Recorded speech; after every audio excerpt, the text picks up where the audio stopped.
Welcome back to our studio here at the floor at the FTTH Congress in Stockholm, the world's largest fiber to the home convention in the world, of course. Beside me, I have Gunnar Hökmark, Swedish man, member of the European Parliament, working really hard for fiber to the home, or fiber to Europe. Can you tell me more about your visions?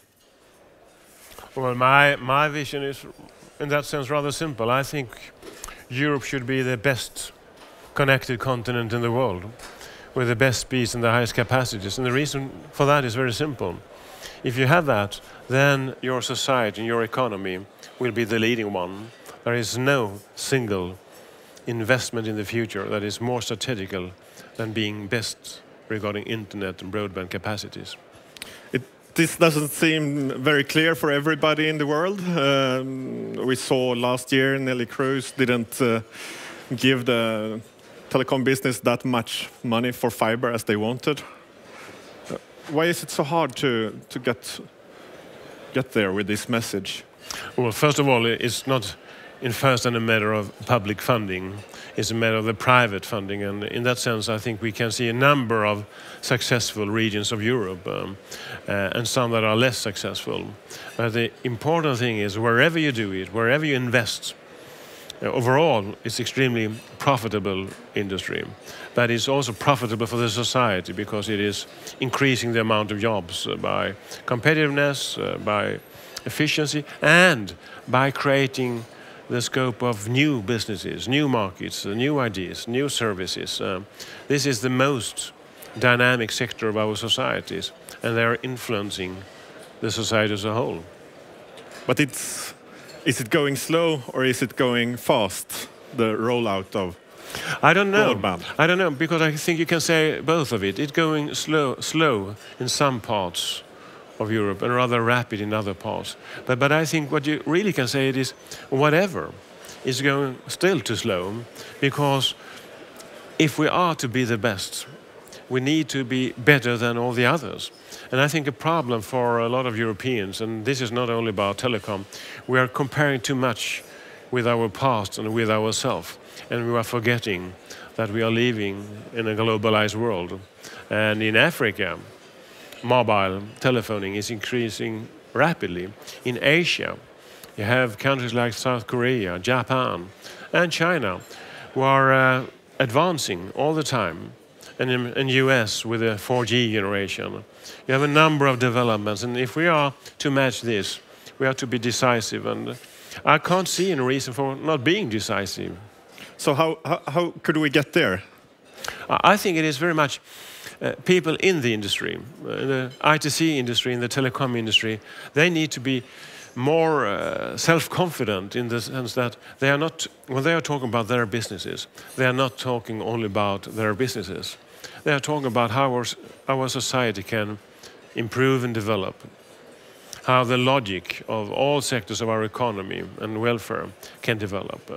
So to be less technical and be more societal. Politicians need to see not only the ambitions and the visions, but also the means and the decisions you need to take, and to create a link between what you want and what you need to do. And in our society as a whole, we'll need to increase the awareness of the opportunities we have. There's a new election in the EU this year. Is the question about broadband anything which is on the agenda out there?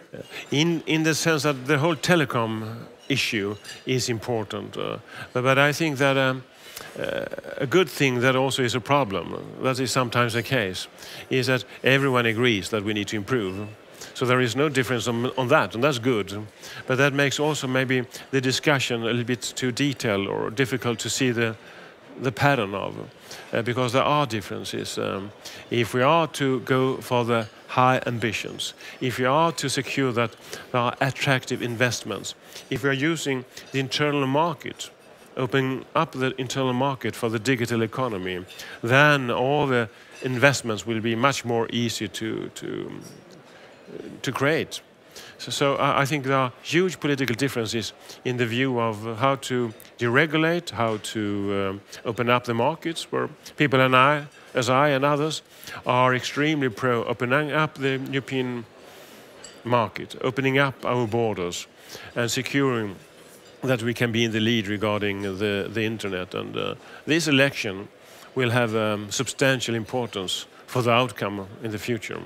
So what's the best case and what's the worst case of the outcome? I think the worst case is if we are entering a period of in public spending that is making a situation where we'll have less of private investments in Europe. The worst outcome could be if we are getting into a phase of more regulations in all areas, more bureaucracy.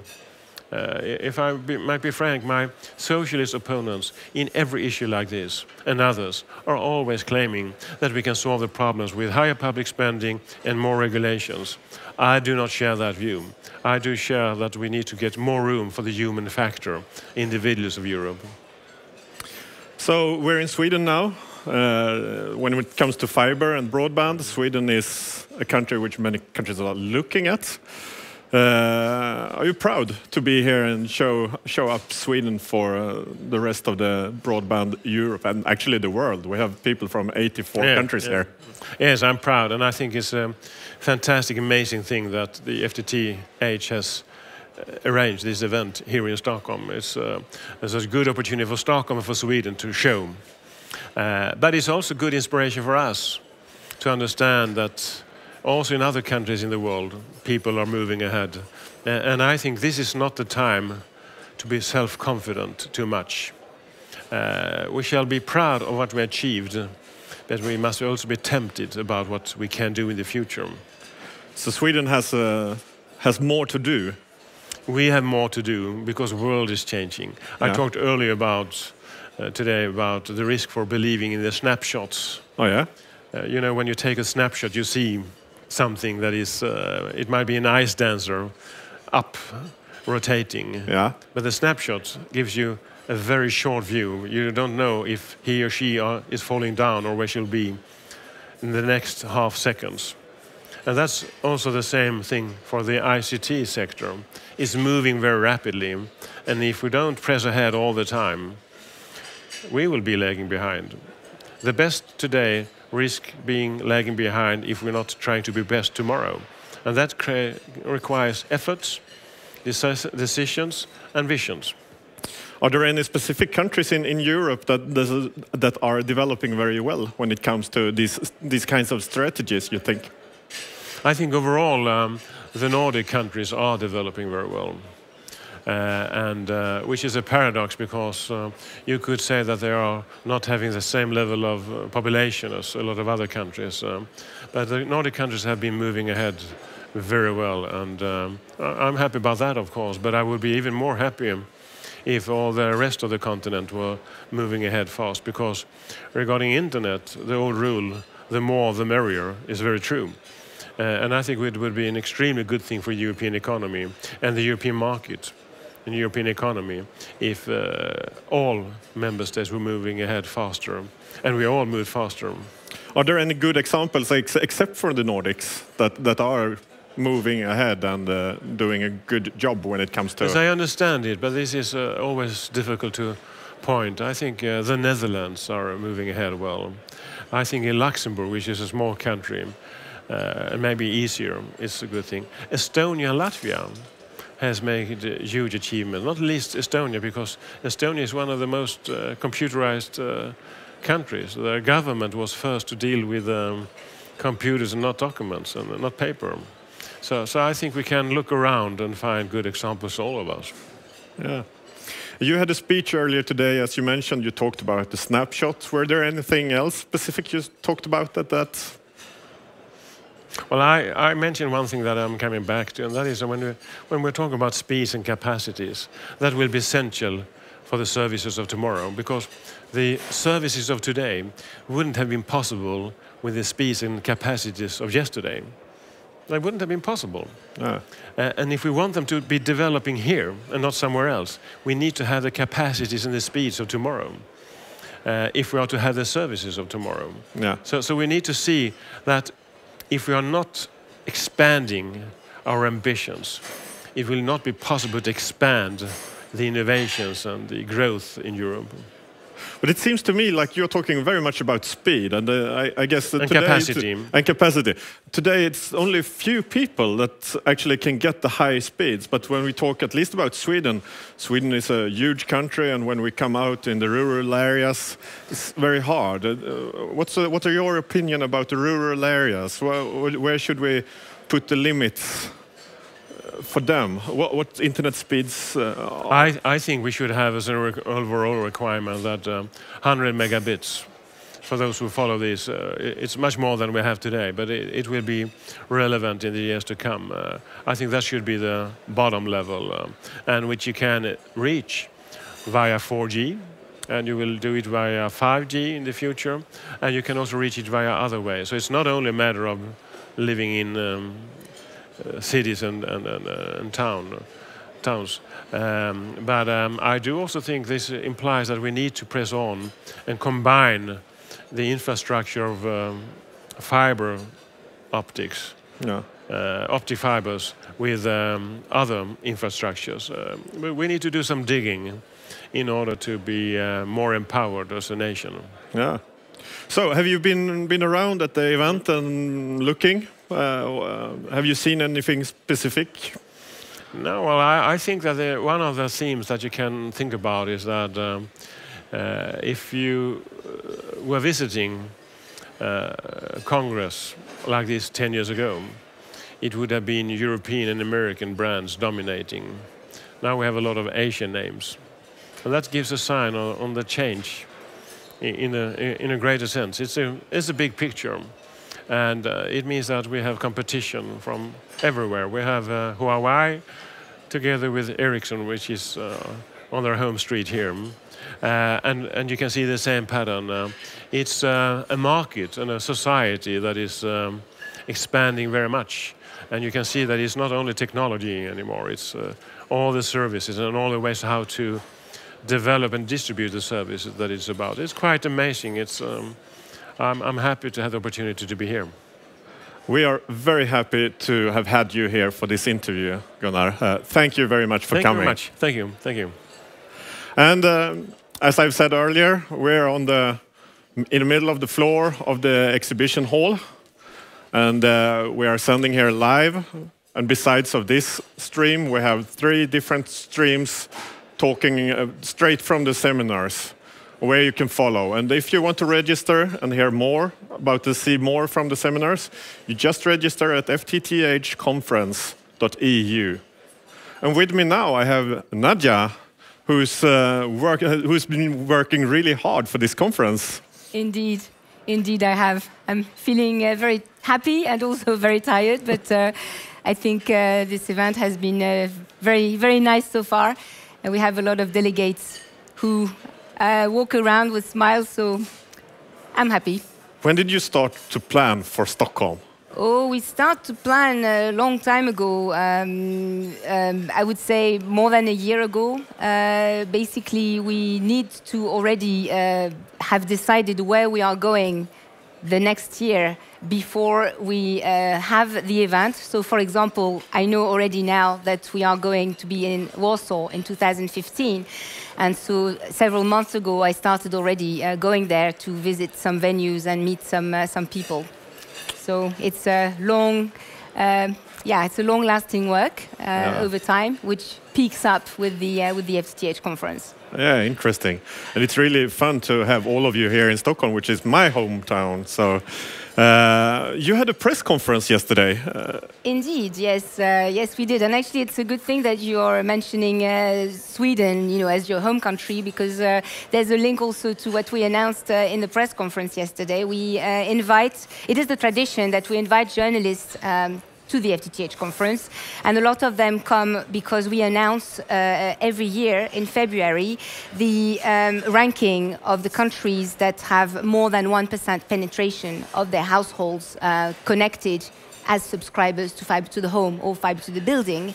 Oh, yeah? And that's what we announced yesterday. And Sweden is in second position. In second position second only? Position, yes. Everybody who's been in this studio has said Sweden is best. Yes, well, I think Sweden is a historic leader. So I think Sweden was number one a long time ago, but actually the number one now is Lithuania. Yes, with about 35% penetration, and Sweden, with about 26% penetration now. But still number one in Europe, and there are not many countries that have more than 20% penetration. So it's really great. And I think what we see in Sweden that we cannot see in Lithuania yet, for example, is that because in Sweden, FTTH was deployed already a long time ago. So we have the hindsight to see already now the services that are FTTH enabled, and that you can actually see all around here in the event. We have a World of Applications Dome with some demos inside. There's the gaming industry is a very big industry in Sweden. So it's nice to be here, and this is the reason we came to Stockholm, is that really we can show some real stuff. What are the end users actually doing with the bandwidth?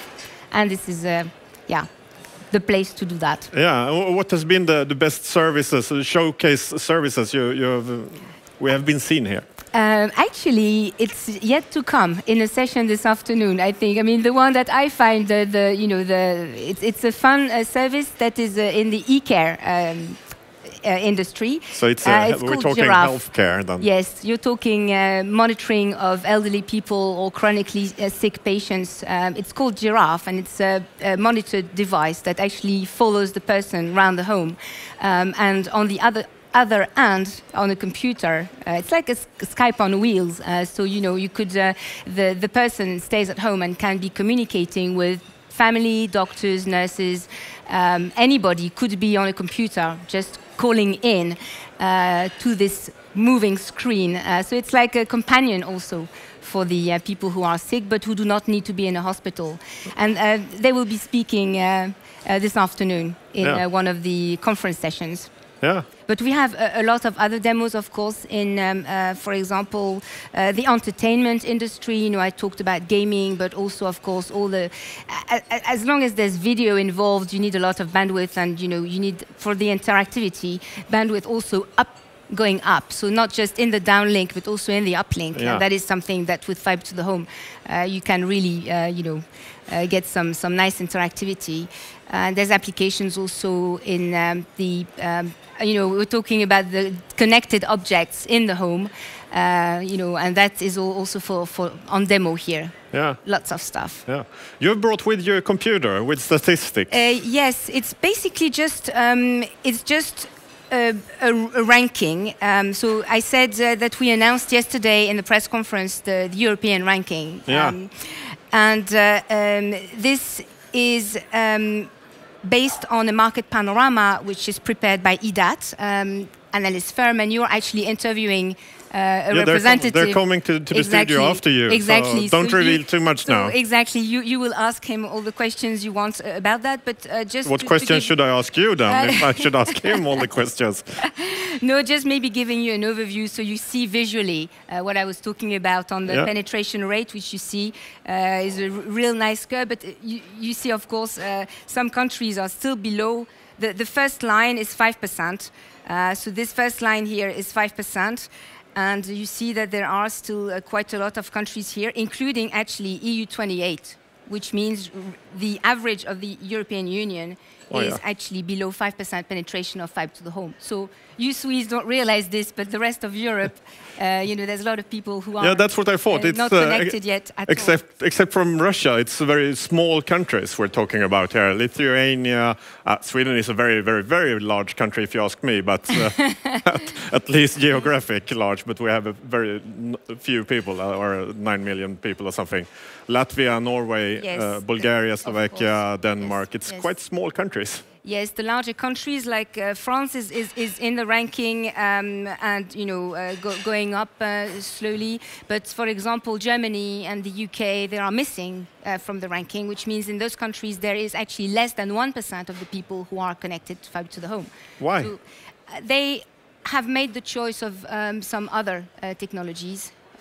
which of course are based on fiber, but fiber far away from the end user, which we do not recommend because the closer the fiber is. So that's why we promote fiber to the home. People, from my point of view, people would like to have fiber all the way in. Yes, because the further the fiber, the more people you share it with. Hence, the lower the speed and the quality of service and everything you're losing the further away it is. So in those countries, the operators have made the choice of pushing back the date when they will have to deploy fiber to the home because they know that they will have to do it. But for now, it is not the choice that they have made. Yeah. Nadia, this is for you, it's the third day of conference. For most of us Indeed. others, it's the second day of conference. Have you been around? Yes. You have. I have indeed, yes. Is there anything specific one specific thing you would like to point out for the guests and the viewers to see? I think what really I would like the viewers to see is the services from Sweden, the FTTH-enabled services and applications, because I think we have the chance to be here in Stockholm this year, and the conference changes every year. We go from one country to the next. So this is really the opportunity. And we are actually calling the baseline of the conference is showcasing a brighter future. So it is a showcase. So let people enjoy, go to the sessions where there are some Swedish people presenting their services. The innovation is amazing. So that's what I would encourage people to do. Thank you very much for coming. Thank you, Mats. And as you can see, we're still on the floor here in the exhibition hall. We're sending straight to you out on the webcast.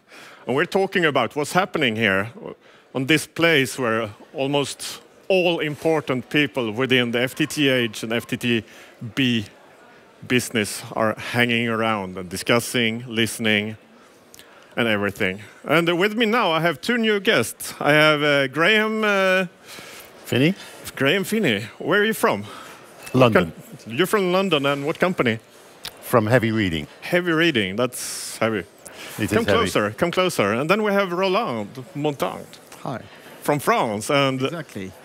IDATE or... Let's say IDATE. IDATE. IDATE sounds much funnier for me. Roland, you did this research from what we saw the numbers right here. Is there anything more specific we can say about the research, the results of the research? We heard it, Sweden #2. Are we climbing or are we falling or are we stable? Well, indeed, we are very honored to do this research again this year for the council. Our goal is really to measure exactly the fiber to the home, fiber to the building rollout. So we have different angles when you are looking at those statistics. If we look first at the global Europe, we call the global Europe with 39 countries. So it's including countries such as Russia, Ukraine, When you look at this, you have 20 million subscribers. It's quite a lot. But among those 20 million subscribers, 10 million subscribers are only in the Russia or Ukraine. So this part of large Europe is very impressed. If you compare to the political Europe, we have less than 8 million Europe, the EU 28, 8 million subscribers. So dynamics, volumes are different, but dynamics are here also in the political Europe. But there must be a reason why the Russians are so good at digging fiber.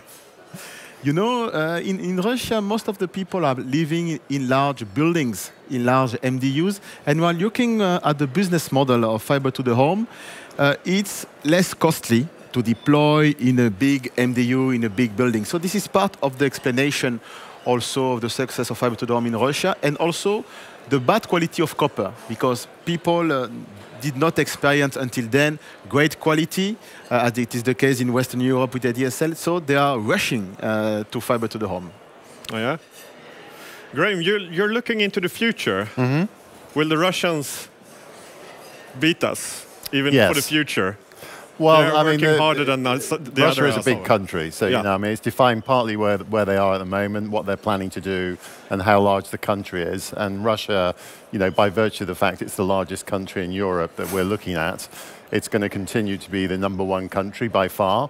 It will reduce a little bit in terms of its sort of domination of the figures that we're presenting, in that it's about 45% now, and it's going to be something like 33% in 2018. That's what we're forecasting. So it won't be quite as dominant a country. Other countries like France and Spain will start to become more significant because they have big build-out programs, and they're also relatively large countries. What other countries will grow fast, do you think? Well, I mean, the countries at the bottom are going to grow the fastest in the sense that they have very little at the moment. So, I mean, some countries like Germany will probably grow quite fast from where they are, but they're at a very, very low base. I mean, they've got very little FTTH at the moment. But they don't seem to invest very much into fiber, I'm sorry to say. No, I mean, Deutsche Telekom is not really interested in FTTH at the moment. So the only players who are building are city networks, and they're quite patchy. I mean, they're only operating in certain cities. So in Germany as a whole, a lot of cities are not having any FTTH deployed. So how have you done all this research? It must be huge work just to get these numbers collected. Well, at IDATE, we have the chance to work for the Council for years, Europe and outside Europe also. So we have a culture to have direct contact with the players. We have really a bottom-up approach, asking player by player, what are you doing in terms of technology, in terms of services, in terms of rollout. So it is most of the time direct contact. And of course, we are always cross-checking the validation of the data with members of the FTTH Council Europe, such as vendors, helping us to check and recheck the validity of the data. Oh yeah, and you're doing the forecast. That seems to be either it's the trickier part or it's the easier part. Depends on how you want to do the job. Well, you it depends how good a forecast it is. Yes, of course you could. Yeah, but we take a lot of factors into account. I mean, our starting point is the data which IDATE collects. The council asked us to use that data in order to create consistency. But obviously, we do our own scan of what's going on, and we're mainly focused on what they say they're going to do in the future. So, the biggest input into the forecast is what stage of operators reached, how many homes have they passed, what do they say they're going to do in future, and quite importantly, have they delivered on what they said they were going to deliver in the past? Because a lot of operators have announced plans and then are far, far behind what their original schedule was, like, for example, the operators in France. So we have to take that into account and say, do we think this is realistic? And then there are some larger sort of macro issues, such as, are there applications which justify FTTH, which mean that the operators will be compelled to go towards FTTH? What else is happening? There are new technologies on the copper side, like vectoring, which allow people who have got copper-based networks to get to higher speed and might delay them going to FTTH. So we'll take factors like that into account. So there's a long list of things that we take into account. And like Roland, we're looking at it bottom up and looking at each operator and saying, how far realistically can we expect them to get by 2018? Is this a market still ruled by the operators, or is it the demand from the customers which is ruling the rollout and ruling the... Well, in terms of players deploying fiber to the home, we have several categories of players.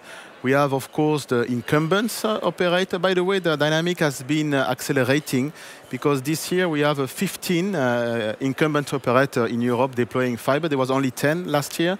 But the main players deploying fiber to the home is more alternative operators and some cable guys putting fiber to the building. We have to mention this. And finally, and here in Sjodin is really the land of local authorities, deployment cities and regions. It's also more and more players involved in the deployment, especially outside of the urban areas when we are looking more at the rural sites. Yeah. Yeah, and we also have all these people going out digging themselves here in Sweden. It's quite unfamiliar from your part of Europe, I guess. It is. I think a specialty coming from the Nordics. In Sweden and other Scandinavian countries, we see really involvement of the subscribers, of the people digging until their house. this is not common in other parts of Europe, I would say. No. Graham, do you see a change between, I mean, you have the old monopoly operators, the incumbents, holding back a little, and then you have these new upcoming companies which are investing more. Do you see that the incumbents are investing more now in the future, or? Yes, I mean, our forecast assumes that the incumbents will become quite a bit more significant in the future than they are now. I mean, compared to other regions of the world, the incumbents are actually relatively uninvolved, but it depends on the country.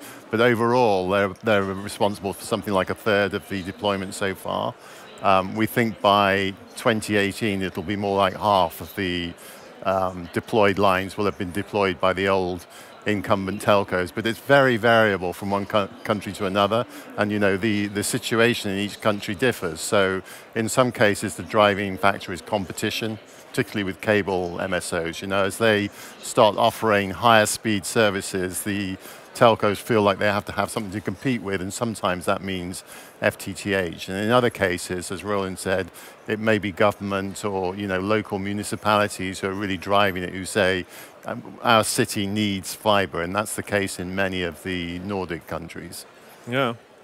If we look in a broader angle and look outside Europe, we know that the Asians, but most often we talk about Asian countries like Hong Kong and Singapore, which is more or less like Luxembourg, which is more or less like a larger city. What happens out there? Well, in terms of volume, it is clear that Asia Pacific is really leading the way, because they were the first country to deploy those technology, talking about Japan, talking about South Korea, but now a country like China with a huge potential is also deploying heavily fiber to the home. So in terms of volume, it is not comparable. It is nearly close to 80 million subscribers in this zone. And we see also now other zones with huge potential, like Latin America, like Middle East. In those countries, it's a kind of leapfrog from very bad technology to the brand new technology. So fiber can be quite popular, even if it is native at the moment. We believe that the potential is huge in those zones of the world. Is it the same ones investing in fiber, the incumbents or the new actors that invest in fiber in these other areas as well? Well, in those countries, especially in Latin America or Middle East, it is heavily more the incumbents being deploying. We see some also subsidiary like Telmex, for example, in other parts of the area investing, but it's mainly driven by incumbents. It is the case also in Middle East, with huge deployment in the UAE, for example, in Saudi Arabia. Here we see mainly the incumbents on the driving seats. Are the incumbents in Europe too slow? Are they a little bit lazy, leaning back, hanging on to the old technology, not so eager to invest in the new in the future? Well, Graham already pointed out, it's sure that it depends what you have in-house, I would say. If you have a good copper, like it is the case in Europe, of course you are tempted to deploy the VDSL vectoring because you have this good copper. The situation in terms of installed copper is very different in other parts of the world. So this is the case in Western Europe. Yeah, I mean, that's, if you look at a country like Belgium, Belgacom is the first operator which has announced commercial plans this year to deploy vectored DSL. And on their lines, that allows them to provide a guaranteed service of 70 megabits per second. And, I mean, that's a pretty decent speed to be able to offer to consumers, and probably will take them quite a long way forward. But as Roland says, that's not enough for a heavy user, is it? It depends. I mean, it's quite an interesting question. There aren't that many applications that require more than 70 megabits per second. But having said that, I mean, there are operators out there who are actually providing 1 gigabit per second services. I don't know what they're being used for, but some people just want to have the highest speed. Some people like to have a Ferrari, some people like to have a Lada or something. I mean, I make the analogy with a Ferrari. You can't drive a Ferrari at the speeds it's designed for on most roads, but people buy them anyway. So yeah, it's a little bit the same with broadband. People want the highest speed. It's like a Rolex watch. I mean, yes, it shows the same time. It does. By the way, Graham pointed out the 1 gigabit offer. Yeah. We have seen on the last quarter of last year acceleration of 1 gig offer being proposed in Europe. Countries such as Switzerland, here also in Sweden, in Luxembourg, even in the island of Jersey, things are appearing in France also. So this 1 gig offer are popping up now, even if it's more flagship offer for the moment, but it's a good sign of acceleration in terms of bandwidth proposal. Is it the demand, or is it because the operators like to invest in the new services? I think it's more a marketing trick at the moment, but it can drive also demand. Yeah. It's also, I mean, it's all, in order to be able to say we can do at least as much bandwidth as the cable operator can do, or more, because a lot of the competition is rivalry between the incumbent telco and the cable operator, and that's where some of these 1 gigabit offers are coming from. Is there any? I mean, you are like lexicons when it comes to broadband and fiber outroll. Is there anything we have missed in this discussion? And if any data, I mean, you have so much data. Anything specific you want to point out?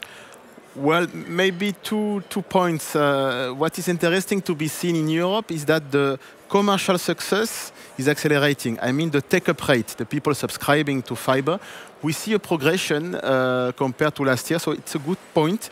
It seems that people are really believing on the benefit of fiber to the home.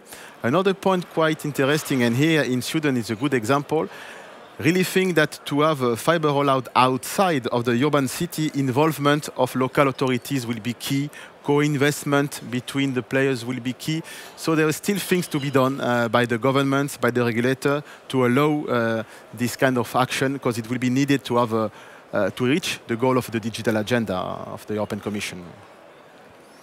Yes, I mean, I agree with Roland. One of the issues which still is not completely resolved in many countries is the regulatory issue, that the right regulatory environment exists to encourage operators to invest in fiber, because it's a huge investment and they need clarity and they need some consistency and some assurance that the regulation is not going to suddenly change. And we haven't quite got there, I would say, in many European countries and in the European Union in particular. So that's one issue. The other issue which I think is interesting is around the cost to operate networks. That's actually quite an important driving factor for deploying FTTH. We don't have a huge amount of really good data yet on what the difference is between operating a copper-based network and a fiber network. What we know is that it's quite a lot cheaper. And as that becomes more important, and it probably will become more of an issue for the legacy operators, that might lead them to deploy FTTH even where there's not an obvious demand, simply because it's a cheaper network to operate and they're replacing the old network. Yeah. I guess you have been around looking at the event, both at the seminars and at the exhibition hall. Is there anything specific you'd like to point out that our viewers shouldn't miss to check up later in the webcast and the streams on the internet? Well, I think I had the privilege to attend many of the council conference. I think that we really see now a true ecosystem when deploying fiber to the home in terms of the passive network, the active, the content also to be run in those networks. So I quite appreciate this show, because we can see really the whole ecosystem progressing and being more and more mature for larger fiber rollout. Is it much better when you're in Stockholm than when you've been in other countries? Of course, the scenery this morning was wonderful to see the snow in Stockholm. So I really appreciate this.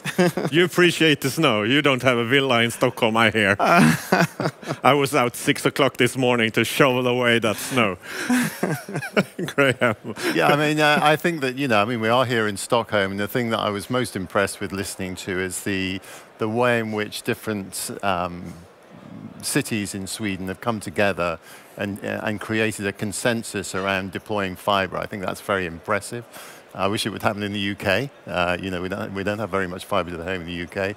There are lots of other countries in Europe where that Swedish approach, based on kind of local and regional pushing towards fiber as something that's an infrastructure that they have to have.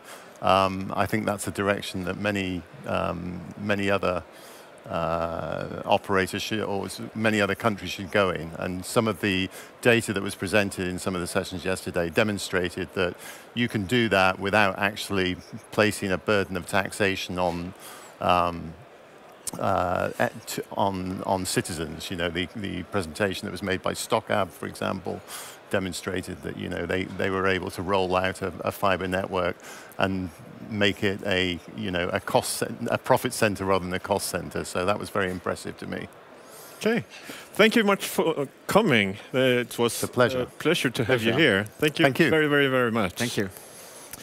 And as you can see, we're still here at the floor, and the people are coming everywhere, from everywhere, to talk about this event and talk in this event.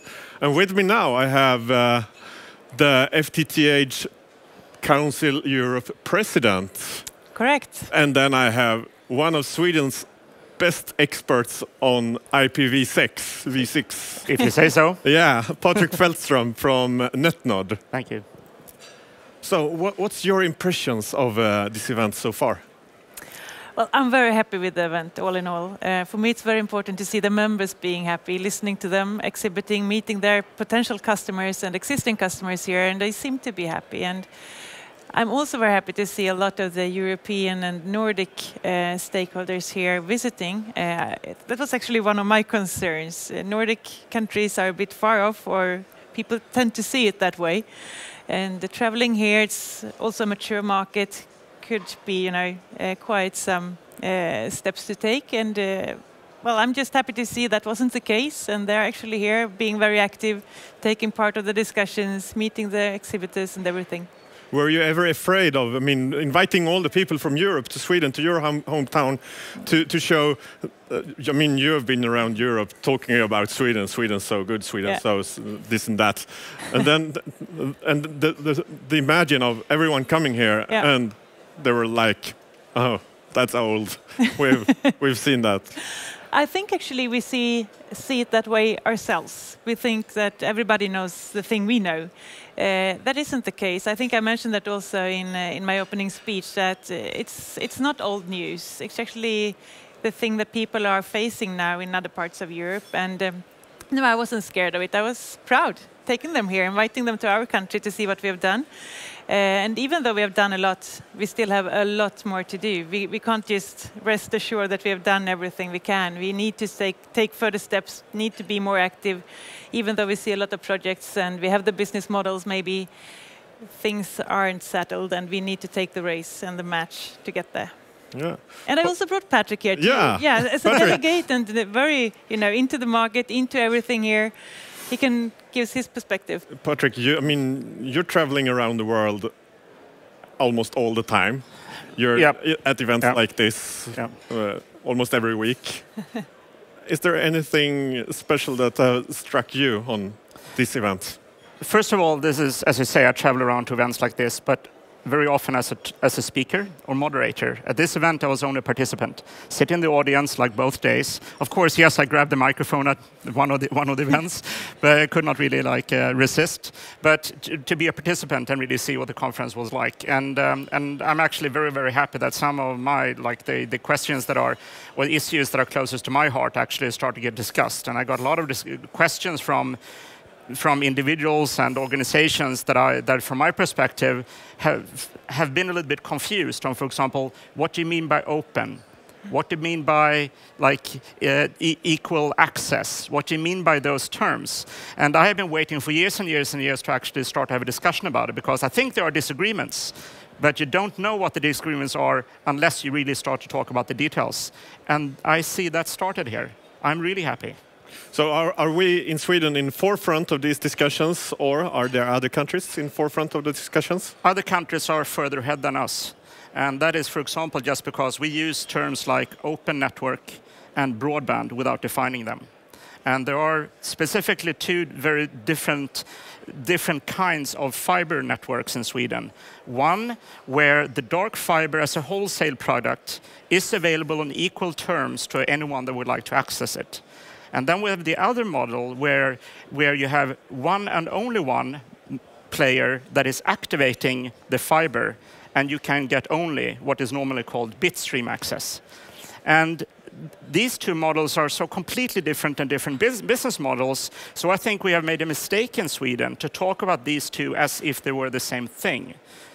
So but it's not. So we have something to learn from the others in this case. Absolutely. So on the other hand, specifically the bitstream project that we have with what we call kommunikationsoperatör, that's something that they don't have in other parts of Europe, which might be good for them in certain cases. But from my perspective, it still requires the ability to access the dark fiber as a wholesale product, like in Stockholm, for example, the Stokab, which of course is talked about quite a lot here. Can you just explain the word kommunikationsoperatör for the audience? Yeah, what we talk about usually when we try to translate it from our perspective, it's an aggregator of services. And you don't see that actually. Well, they tried it in the Netherlands, they tried it somewhere else, but it's not an established model outside Sweden, outside Norway. So how come? Well, I think it's a case of maturity and customer demand, business models. We've done this for 10 years in Sweden. We had to take steps further to follow the needs and the regulatory frameworks we had here with open access networks, going down in the value chain with the network owners. This gave the opportunity for someone to step into the market and aggregate the content that was available. And I think that was actually the kick-starting of it. I think this event actually highlighted a lot of business model discussions. Where are we and why are we where we are? And I'm happy it happened here, actually. And I think it's the only possibility to happen in the Nordics because it's so established and people come here to focus on it and open up the discussion on the floor, as Patrik says. And also the moderators were very prepared to do that from the stage. And I think that was one of the huge impacts, actually, of the event. The theme of the event is a brighter future, and we talk a lot about dark fiber. That seems strange to me, but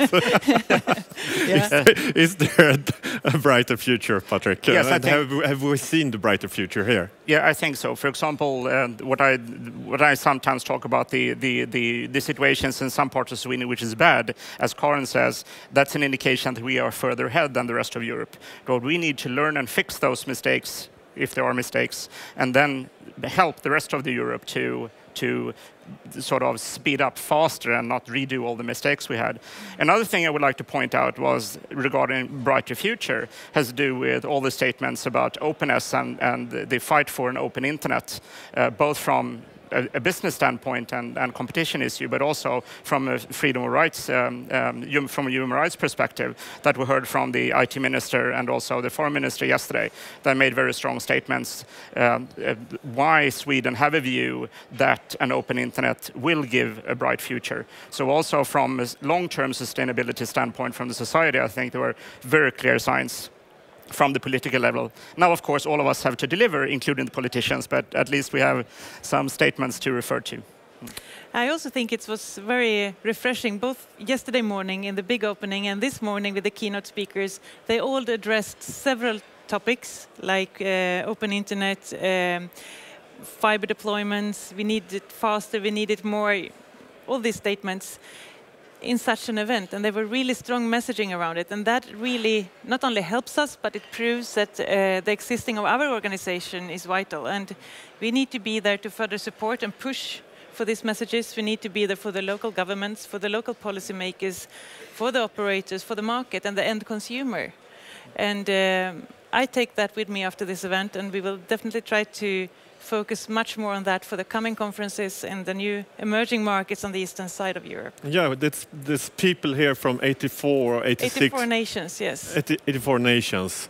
And it's impressive. It's really impressive. It's crazy. But I mean, can everybody do the level? I mean, we are talking in the Swedish level, and somebody maybe is from a country at this level. Yeah. Can they meet somewhere? I think they can. There is a balance, and it's an exchange of experiences. And that is also what we're here for, to exchange knowledge, exchange experiences. We had the pre-workshop day with a Nordic workshop, a whole day. It was a full room where people from all over the world who signed up could come there and ask questions. What are the lessons learned? What are you doing now? What are the next steps? What are the implications, the obstacles? What are you doing to get over them? You know, really in-depth discussions from operators to contractors to whatever you can think of. And I've heard so many good comments about that workshop. And I think we need to learn to do this more, to really exchange our knowledge, not only about the Nordic and Swedish market, but all in all.